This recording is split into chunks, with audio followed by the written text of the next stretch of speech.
मुखी के एडवोकेट ने 2 दिन में ऐसा कोई सबूत पेश नहीं किया जिससे मुखी बेकसूर साबित हो सके। मैं ऑनरेबल कोर्ट से यही रिक्वेस्ट करता हूँ कि मुखी को दोषी मानते हुए उनकी फांसी की सजा बरकरार रखे और इस केस को क्लोज करें।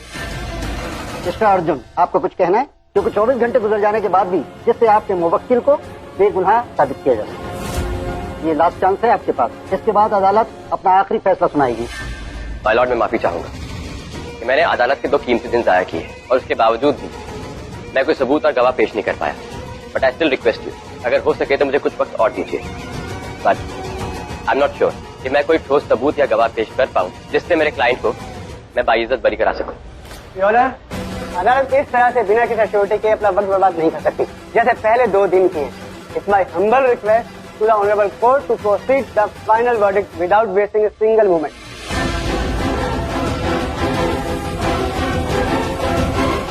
समझ में ना आ रहा था उस काल कोठरी में मुझे कुछ नहीं। हर तरफ अंधेरा ही अंधेरा था। ऐसा लग रहा था जैसे पता नहीं किस जन्म का बदला ले रहा है भगवान मुझसे। इस काल कोठरी में कहीं मेरे बच्चे कुछ जन्म भी वहीं तो ना बीतेंगे। अरे नहीं माँ, शुभ शुभ बोलिए। काल कोठरी में जाए आपके दुश्मन। पर माँ, मुझे एक बात समझ नहीं आई। हाँ। ये दोनों औरतों ने इतनी आसानी से आपको बाहर कैसे जाने दिया, छोड़ कैसे दिया? क्यों, तुझे जलन हो रही है मुझे देखकर ऐसे? ना ना ना, है? नहीं हो रही ना? ना। हाँ, होनी भी नहीं चाहिए। हाँ हाँ हाँ। तो तुझे जलन हो ही ना रही? ना। हे भगवान, मुझे ना पता ये दोनों कब मेरे सर पर आकर बैठ गए। मैं साक्षी को ऐसा लगा कि जो वीरेंद्र का बॉडीगार्ड है ना, उसे मैंने पैसे खिलाए गलत गवाही देने के लिए।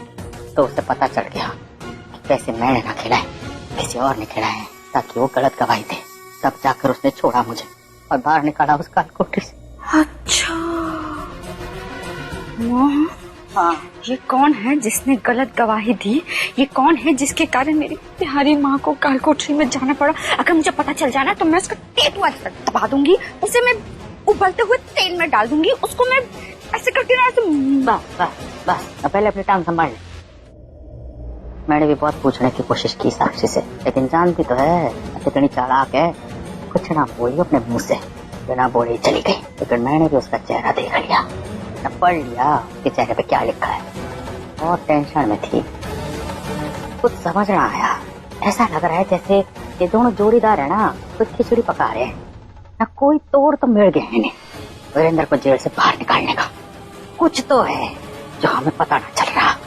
अब वही पता करना है, क्योंकि अगर साक्षी, वो मूलकी और वीरेंद्र तीनों एक हो गए ना, और वीरेंद्र जेल से बाहर आ गया, तो बस हमारी खैर नहीं। ना हम ना दोनों इस घर तो क्या, रेवाड़ी तो क्या, इस दुनिया में नजर ना आएंगे। Considering all the witnesses and evidences, ये अदालत इस नतीजे पर पहुंची है कि एक मिनट जज साहब,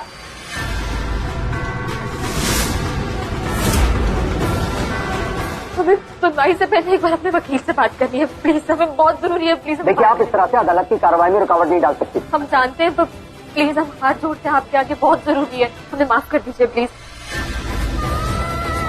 अर्जुन प्लीज एक बार हमारे साथ बाहर चलो, हमें बहुत जरूरी बात करनी है आपसे। कोर्ट अपना फैसला सुनाने वाली है, उसके बाद चलते हैं। कोर्ट के फैसले से पहले अपना फैसला सुनाना चाहते हैं, प्लीज हम हाथ जोड़ते हैं, एक बार बाहर चलो please. Arjun, your honour, defence इस तरह से कोर्ट प्रोसीडिंग को नहीं रोक सकता। इस contempt of court. Mister Arjun, ये सब क्या हो रहा है? माय लॉर्ड, हमें अभी भी एक एविडेंस मिला है, एक solid evidence. Please my Lord, don't give your verdict, क्योंकि अभी अभी जो सबूत सामने आया है वो आपका वर्डिक्ट चेंज कर देगा। तो प्लीज गिव मी 30 मिनट। मैं जानता हूं कि कोर्ट का वक्त बहुत कीमती है, लेकिन उससे ज्यादा कीमती है एक बेगुनाह की जिंदगी। तो sir please grant me 30 minutes. Permission granted. Thank you sir. अदालत 30 मिनट का वक्त डिफेंस को देती है और उसके बाद ये अदालत अपना आखिरी फैसला सुनाएगी। The court is adjourned for next 30 minute.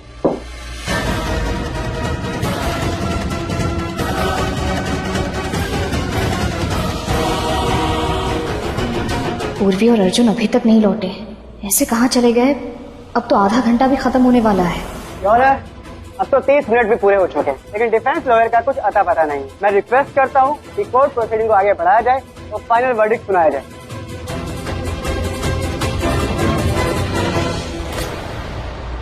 Thirty minute गुजर जाने के बाद भी ना तो डिफेंस वकील खुद आए और ना ही कोई एविडेंस। इसलिए ये अदालत अपना आखिरी वर्डिक्ट सुनाती है। रुक जाइए जज साहब। जज साहब, I am sorry for the delay, लेकिन मेरे पास वो सबूत है जो मेरे क्लाइंट को बेकसूर साबित कर देगा।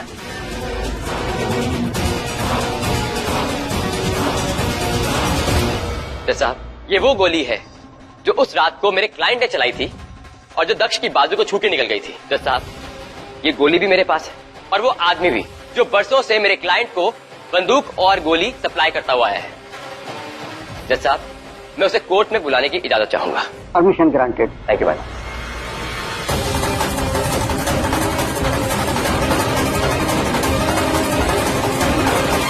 तो क्या वो आप ही है जो मेरे क्लाइंट को बंदूक और गोलियां सप्लाई करते हैं? जी जज साहब, हम बरसों से मुखी जी को बंदूक सप्लाई कर रहे हैं और उन सभी बंदूकों का कलर ब्लैक है। इसमें से मुखी जी की बंदूक कौन सी है? मुखी जी की तो कोई नहीं है, पर हाँ, ये ब्लैक कलर की बड़ी वाली बंदूकों का इस्तेमाल मुखी जी के सारे बॉडीगार्ड करते हैं, लेकिन ये छोटी वाली बंदूक का इस्तेमाल आज तक मुखी जी ने कभी भी नहीं किया।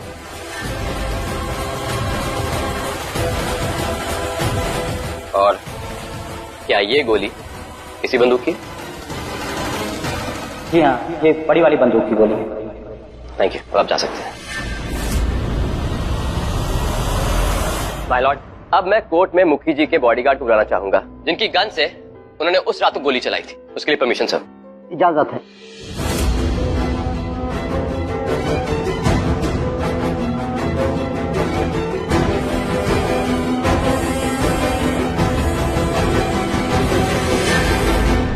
आप मुझे माफ कर दो, मुझे धमकी मिली थी और पैसे दिए गए थे झूठ बोलने के लिए।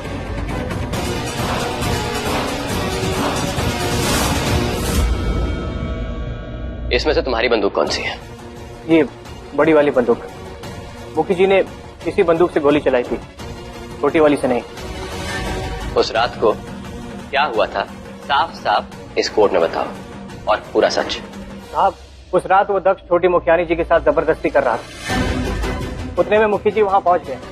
मुखी जी ने उसे चेतावनी भी दी, लेकिन वो नहीं सुन रहा था। मुखी जी ने मुझसे बंदूक ली और एक गोली दक्ष के बाजू पर चला दी।